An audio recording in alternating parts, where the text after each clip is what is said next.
पहले chicken pox होता था जिससे माता कहते हैं माता आ गई है, तो भी उसमें जो व्यक्ति है, बच्चे हैं, उन्हें नीम के पत्तों के पास ही सुलाया जाता था कि माँ शीतला की लोग पूजा करते हैं नीम को कनेक्ट करके।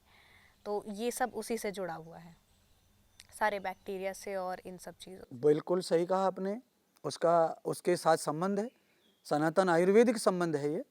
हाँ, माता शीतला के साथ उसको इसलिए जोड़ा गया है क्योंकि माता शीतला जो हुई धरती पर, उन्होंने नीम के विज्ञान को खोज किया। नीम का विज्ञान क्या क्या लाभ दुनिया को दे सकता है, वो फार्मूला माता शीतला का ही है। तो माता शीतला जी ने उसका उपयोग किया, और माता शीतला की जब पूजा होती है तो उस समय बासा भोजन करने का विधान होता है, इसलिए उसका नाम है शीतला माता पूजन। शीतला मतलब ठंडे भोजन करना, रात का भोजन रख देना और ठंडा करके सुबह खाना। तो सुबह खाने के लिए उस भोजन में बैक्टीरिया ना पनप जाएं, इसीलिए नीम को भोजन के साथ जोड़ के रखा गया है। तो नीम वहाँ पर भी रात्रि में भी भोजन की सुरक्षा करता है, इतना पावरफुल है वो। तो ये चिकन पॉक्स की जो बात कह रही हैं माता से, उसका नाम माता भी दिया गया है क्योंकि चिकन पॉक्स कब होता है? मार्च अप्रैल में होता है। उस समय माता की पूजा चलती है।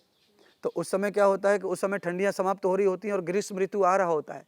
तो सर्दी और गर्मी की जब मिलन होता है, उस समय एक वायरस तैयार होता है। वो वायरस जो है हमारी बॉडी पर, लीवर पे अटैक करता है। उस लीवर पर अटैक होने की वजह से पूरी बॉडी जो है छाले छाले छाले छाले हो जाते हैं। तो वो छाले छाले जो हो जाते हैं, वो भी एक भयंकर वायरस है जो गाय के ऊपर आया था इस साल। वो वायरस वही चिकन पॉक्स का ही एक प्रकार है जो गाय के ऊपर आ गया था अभी। उसके अलग जो है चिम्पी वायरस बोला था उसको, ऐसे ही इसको भी हम लोग जो है इस तरह वायरस बोलते हैं।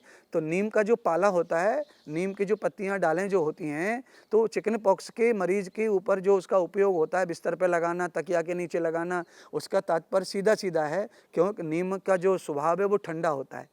नीम के लक्षण ठंडे पाए जाते हैं, नीम के अंदर ठंडक है, शीतलता है। तो इसीलिए चिकन पॉक्स जो होता है वो गर्म होता है, वो जलता है, दर्द करता है, पीड़ा करता है। तो उसको नज़दीक रखने से उसके वायरस भी रुकते हैं, और वो वायरस किसी और को भी ना चला जाए। वो वायरस भी ऐसे भी रोकता है, दूसरे को नहीं फैलने देता नीम, क्योंकि नीम भी एंटीवायरस है, उसके भी लक्षण वही हैं। तो इसीलिए चिकन पॉक्स में, यानी कि जो माता वगैरह चेचक आ जाते हैं, उसमें भी नीम का उपयोग होता है। मैं पहले कह चुका हूं कि नीम का उपयोग चमड़ी के किसी भी रोग के लिए बिल्कुल संजीवनी है, पर उसका प्रयोग सही सही लोगों को करते आना चाहिए। बिल्कुल, जैसे कि ये भी हम पूजा करते हैं, हवन करते हैं, छोटे मोटे जो भी हवन करते हैं हम, उसमें उपले का इस्तेमाल होता है, जो गाय का गोबर होता है। तो उसका भी सनातन में क्या महत्व है गाय के उपले का, कि हर पूजा में, अगर आप छोटी सी पूजा कर रहे हैं या बड़ा हवन कर रहे हैं, तो उसमें गाय का उपला, साथ ही साथ आम की लकड़ी का इस्तेमाल होता है। तो इसका क्या साइंटिफिक महत्व रहेगा? नहीं, मैं उसको सारी जनता में देवी देवता के रूप में नहीं रखना चाहता। मैं साइंटिफिक और साइंस से, अपने सतान से जोड़ के बता रहा हूँ, क्योंकि सनातन का मतलब विज्ञान ही है। हाँ, तो मैं आपको बताना चाहता हूँ कि गाय का जो गोबर होता है, गाय का गोबर जो होता है ना, उसमें भी एंटीवायरस की बहुत सारी चीज़ें पाई जाती हैं। अच्छा, वो एंटीवायरस की बहुत सारी चीज़ें पाई जाती हैं, इसीलिए हमारे घर में कीड़े मकोड़े ज़्यादा ना हों तो गोबर लगाया जाता है, घर को सफाई के लिए लीपा जाता है। और लीपने के बाद में हम कई महीनों तक अपने घर में कीड़े मकोड़े, वायरस फैलाने वाले, बीमार करने वाले जीव जंतुओं को नहीं पाते हैं। तो उससे विज्ञान के रूप में अगर हम उसे देखते हैं तो उसका लाभ हमें इस तरह मिलता है। तो उसको जब हम सुखा लेते हैं गोबर को, तो गाय का जो गोबर होता है वो चारे से बनता है। गाय का गोबर जो होता है वो चारे से बनता है।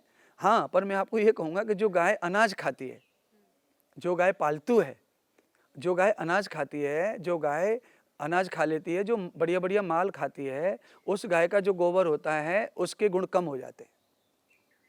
हाँ, जो गाय जंगल में चरने जाती है, उस गाय के गोबर के गुण जो हैं 100% उत्तम होते हैं, जो हमारे लिए जाने जाते हैं, या जिसके बारे में विज्ञान ने सिद्ध किया हुआ है।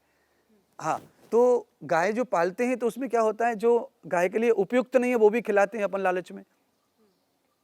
तो उसकी वजह से गाय के जो गोबर है, मूत्र है, उसकी क्वालिटी जो है वीक हो जाती है। पर जो गाय प्योर जो है जड़ी बूटियों का भोग करती है ना गाय, तो जो घूमते फिरते खाती है, तो उसको तो कुछ भी अमृत खा रही है वो, तो क्या पता है क्या कौन सी जड़ी बूटी में क्या गुण है। और कौन सी जड़ी बूटी में कितना विष है वो सबको थोड़ा थोड़ा खाती है, इसीलिए उसकी बॉडी जो होती है वो अधिक कैपेबिलिट हो जाती है। उसके मल और मूत्र में भी इतना ज़्यादा गुण शेष रह जाता है कि वो मल बनने के बाद में भी बाकी खाने पीने की चीज़ों से भी ज़्यादा ताकत उसमें रह जाती है, क्योंकि पेड़ पौधे पत्तियाँ गाय ये खाती है और पत्तियों में ज़्यादातर जो है वो विटामिन होते हैं। तो जो विटामिन हैं उसकी वजह से गाय के गोबर का जो उपला होता है उसमें कार्बन डाइऑक्साइड जो है कम मात्रा में पाया जाता है। आम की लकड़ी में भी कार्बन डाइऑक्साइड कम मात्रा में पाया जाता है, क्योंकि आम के अंदर भी मॉइस्चर कम होता है और जिस वृक्ष में मॉइस्चर ज़्यादा होता है उसमें कार्बन भी ज़्यादा बनता है, उसको सूखने में भी टाइम लगता है। तो आम का पेड़ जो होता है, आम की डाल जल्दी सूखती है तो उपयोग में जल्दी आती है, क्योंकि मॉइस्चर उसमें कम है इसलिए जल्दी सूखेगी। अब कार्बन डाइऑक्साइड वाले पेड़ भी बहुत हैं जिनका उपयोग नहीं होता है, तो अब उसके बाद में फिर दूसरा पेड़ और भी हैं। केवल आम का पेड़ जो है वो ज़्यादा मात्रा में यूज होता है क्योंकि वो उसकी लकड़ी ज़्यादा प्राप्त होती है इसीलिए। पर उसके अलावा भी जैसे पलास है, पलास, अब पलास का पेड़ जो है अब उपलब्ध नहीं है। 30 साल पहले पलास थे भारत में, 40 साल पहले भी पलास के जंगल थे और वो खेतों में पलास के पेड़ होते थे। उसका भी पेड़ बहुत उपयोगी है, उसमें कार्बन बिल्कुल 0% है और लकड़ी को काटने पर वो जो है व्हाइट कलर की अंदर से निकलती है तो कार्बन बहुत कम हो जाता है उसमें। आम का जब हम पेड़ काटते हैं तो अंदर से वो भी व्हाइट कलर का ही निकलता है तो वहाँ भी कार्बन कम हो जाता है। तो कार्बन के हिसाब से इसका यूज होता है। और दूसरा यह है कि आम के अंदर, स्वयं के आम के अंदर बहुत सारे गुण होते हैं, बहुत सारे तत्व होते हैं जो जड़ी बूटी का काम करते हैं, जड़ी बूटी का काम करते हैं। मैं आपको ये बता सकता हूँ कि आम की गुठली